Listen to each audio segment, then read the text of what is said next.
तो उसमें भारत के संविधान का पार्ट चौथा, जिसमें है directive principles of state policy, और उसी के साथ है फंडामेंटल राइट्स।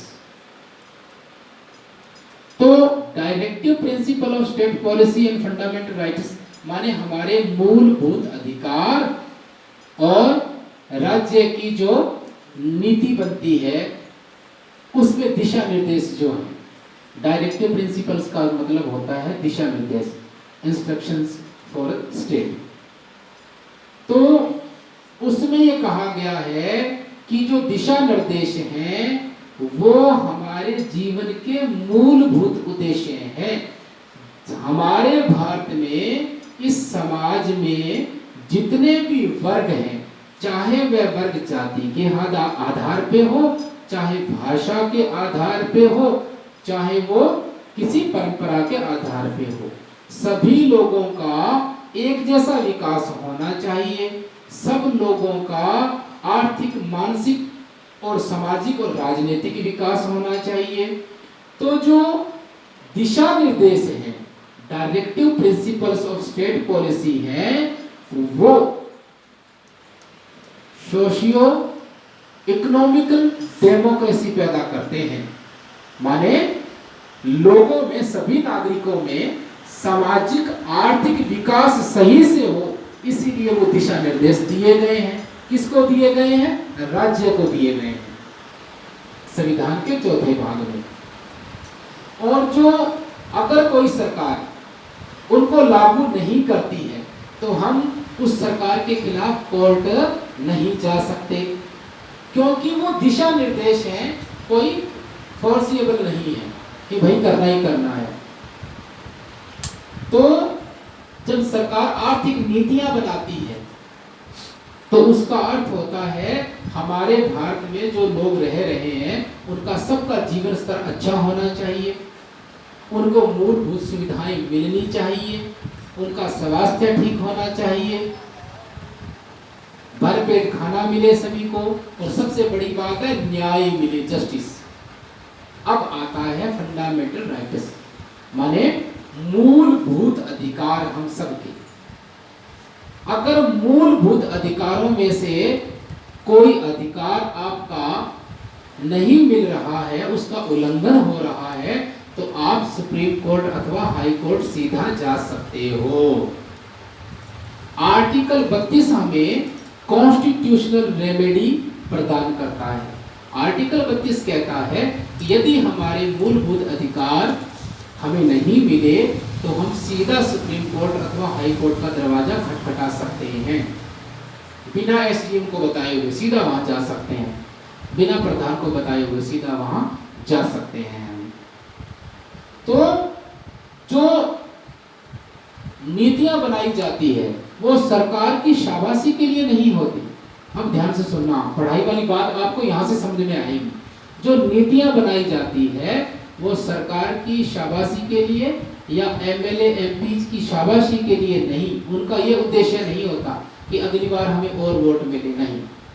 उसका परम उद्देश्य होता है लोगों का जीवन सुखी हो, लोगों में आर्थिक समानता आए, राजनीतिक समानता आए। धन का विकेंद्रीकरण होना बहुत जरूरी है, क्योंकि धन का केंद्रीकरण माने कॉन्सेंट्रेशन, वो दूसरे लोगों के साथ अन्याय होने वाली स्थिति को पैदा कर देता है। ये मुश्किल है समझ पाना अभी, आप 2 साल बाद इसे और अच्छे से समझोगे, 3 साल बाद और समझ में आने लगेगा, और जिस दिन बाजार में खुद काम करने जाओगे, आटा दाल का भाव पता चलेगा, उस दिन सब कुछ समझ में आएगा। ठीक है, तो बौद्ध होने का मतलब चीखना चिल्लाना नहीं होता। मैं 2-3 साल पहले ये प्रश्न पूछा करता था जब गांव में जाता था कि भाई बताओ बौद्ध कौन होते हैं, किस प्रकार के लोगों को बौद्ध कहते हैं। तो लोग बड़े अजीबोगरीब उत्तर दिया करते थे। लोग कहा करते थे अजीब बौद्ध वो होते हैं जो ईश्वर को नहीं मानते, किसी भी देवी देवता को नहीं मानते। तो ये उत्तर सही नहीं है। मैंने पूछा यह है कि बौद्ध कौन होते हैं, और उन्होंने क्या बताया कि कौन कौन बौद्ध नहीं होते। मैंने पूछा था कि यहाँ से दिल्ली जाने वाला मार्ग कौन सा है, और उन्होंने बता दिया, बोलो ये भी नहीं है, ये भी नहीं है, ये भी नहीं है, और वो भी नहीं है। पूछा मैंने था दिल्ली जाने वाला मार्ग कौन सा है। दूसरे प्रकार का उत्तर, अजी बौद्ध वो होते हैं जो किसी को नहीं मानते। पहले उसने कहा वो होते हैं जो ईश्वर को नहीं मानते, देवी देवता को नहीं मानते। दूसरा व्यक्ति उसका उत्तर देता है, वो कहता है बौद्ध वो होते हैं जो किसी को नहीं मानता, जो नास्तिक होते हैं। अब इस उत्तर में क्या है? इस उत्तर में बहुत बड़ा विरोध है, आक्रामकता है।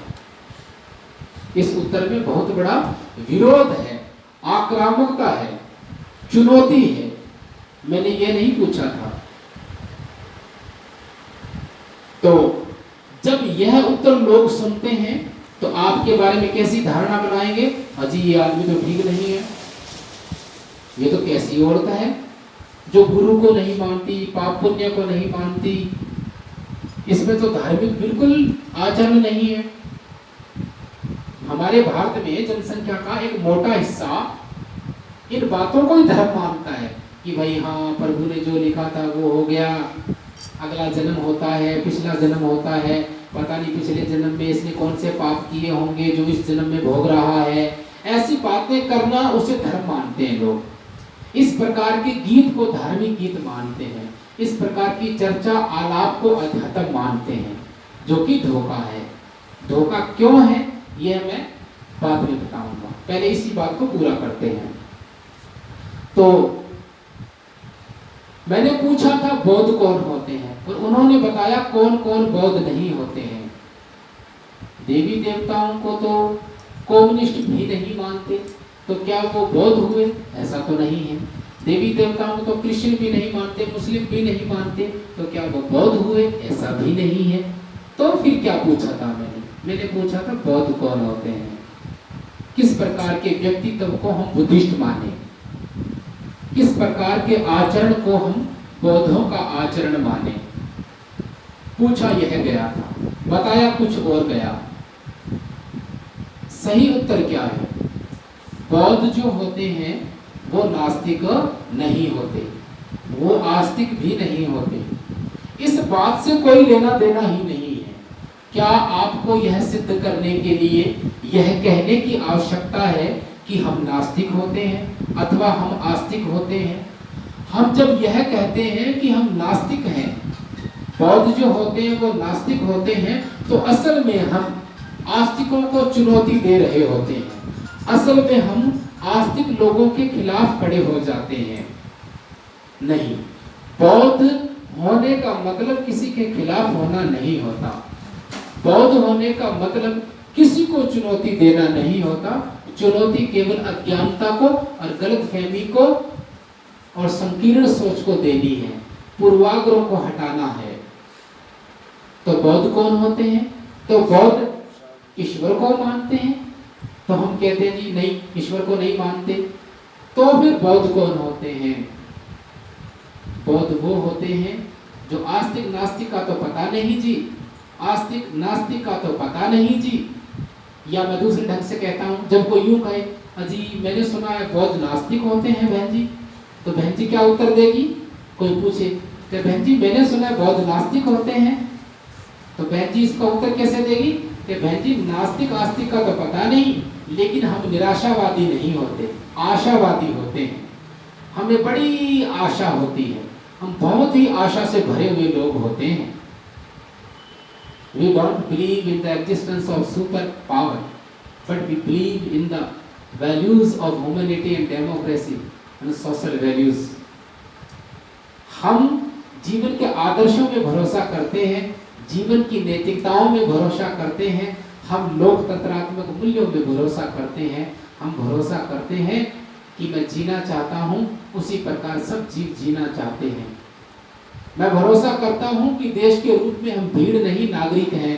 मैं भरोसा करता हूं कि मेरे पास एक है, तो यदि आप भूखे हैं तो आधी आपको दूं। मेरा भरोसा इस बात में बड़ा गहरा है कि हम प्यासे को पानी पिलाने से पहले उसकी जात नहीं पूछते। मेरा भरोसा ईश्वर में नहीं है, मन्नत मांगने में, काला जादू और जादू टोना करने में नहीं है। मेरा भरोसा इस बात में है कि प्यासे का संबंध पानी से है, उसकी जात और उसकी मान्यताओं से नहीं है। आपको पता है इस देश में बड़ी विडंबना है, बड़ी अजीबो बात है। इस देश में सबसे ज्यादा पानी की जरूरत रेगिस्तान में है। रेगिस्तान की तपती रेत पानी के महत्व को जानती है, पहचानती है। उस रेगिस्तान की तपती रेत में लोग पैदल यात्राएं करते थे। मैंने बड़े नजदीक से देखा है रेगिस्तान की तपती रेत को, मेरे बचपन में परवरिश रही हुई है। तो उस चलती हुई लू में, जलती हुई दोपहर में, तपती हुई रेत में पेड़ के नीचे रखे मटके से कोई पानी मांगता है, ध्यानपूर्वक सुनना। उस तपती दोपहर में, चलती हुई लू के मौसम में कोई प्यासा गला पेड़ के नीचे रखे मटके को देखता है और पानी मांगता है। और पानी जिससे मांगता है, पानी पिलाने वाला पहले उस व्यक्ति की जात पूछता है, उसका धर्म पूछता है। ये इस देश की हकीकत है। इस प्रकार के आचरण को कौन बड़ाई करेगा? इस प्रकार के आचरण को कौन भला आचरण कहेगा? इस प्रकार के आचरण की प्रशंसा दुनिया के किस कोने में होती है? जरा बताओ। हम पल भर के लिए उन्हें देखना चाहेंगे कि कोई इतना नींद में कैसे हो सकता है, कोई इतना बेहोशी में कैसे हो सकता है। रेगिस्तान की तपती रेत में कोई प्यासा पानी मांगता है और उस प्यासे से ये पूछ लिया जाता है कि तेरी जाति क्या है। और ये सच है, किसी कहानी का हिस्सा नहीं है, किसी कहानी का अथवा पिक्चर का ये व्यंग नहीं है, ये सच है। और ठीक उसके दूसरी तरफ पंजाब में 5 नदियां बहती है। पंजाब की धरती गुरुओं की धरती है, सूफी संतों की धरती है, बुद्ध पुरुषों की धरती है। संत रविदास को मानने वाले, कबीर को मानने वाले, बाबा नानक और गुरु गोविंद सिंह की कुर्बानी से सींचे हुए लोग रहते हैं। वहाँ पानी पिलाते हैं तो कोई किसी की जात नहीं पूछता, कोई किसी का धर्म नहीं पूछता। ये इस देश का हीरा है। उससे भी कहीं बेहतर जैन मुनियों को देखना, वो करुणा की पराकाष्ठा की बात करते हैं। इस देश में महावीर हुए, बुद्ध हुए, जिन्होंने दुर्लभ हीरा दिया। शांति के विषय में आप शिखर के मुक्तमणि मानो इस भारत माता की, महावीर और बुद्ध को। बाबा नानक, संत कबीर, ये हमारे देश के सुंदर हीरे हैं, साहित्य है। लेकिन इनकी चमक आंखों में महसूस हो उससे पहले एक मोटा जाला है आंख में, वो हटाना पड़ेगा और उसका सुरमा लेकर के गांव-गांव और घर-घर पहुंचने की कोशिश हमारी है। तो रेगिस्तान की तपती रेत और उसमें प्यासा जब पानी मांगता है तो उससे उसकी जात, धर्म और उसकी विचारधारा पूछी जाती है। यह ठीक आचरण नहीं है। तो जब कोई कहे कि बहन जी मैंने सुना है बौद्ध नास्तिक होते हैं, कि हाँ बहन, नास्तिक आस्तिक से तो मेरा कोई सरोकार नहीं है, लेकिन हम आशावादी होते हैं। हमें बड़ी आशा है जीवन के आदर्शों में, नैतिक मूल्यों में, भाईचारे में, करुणा, मैत्री, अहिंसा में और समता में। तो सामने वाला दंग रह जाएगा, दांतों तले उंगलियां दबाएगा। मैं पूरे विश्वास के साथ कहता हूँ वो आपको भूल नहीं पाएगा, चाहकर भी नहीं भूल पाएगा। इसे कहते हैं बौद्ध होना। झूठे दावे बौद्ध होना नहीं है, ठीक आचरण करना बौद्ध होना है। बुद्ध को कई संदर्भों में कहा जा सकता है। मैंने अभी दूसरे संदर्भ में बुद्ध को कह दिया है, 3 संदर्भों में मैंने बुद्ध को समझा दिया है। अभी ये तीसरा संदर्भ पूरा हो रहा है। ठीक आचरण करना और अपने जीवन में प्राथमिकताओं को पहचानना और सही के लिए प्रयास करना बौद्ध होना है। यह मेरी तीसरी बात पूरी हो गई है। तो सभी बोलिए एक बार, साधु साधु साधु।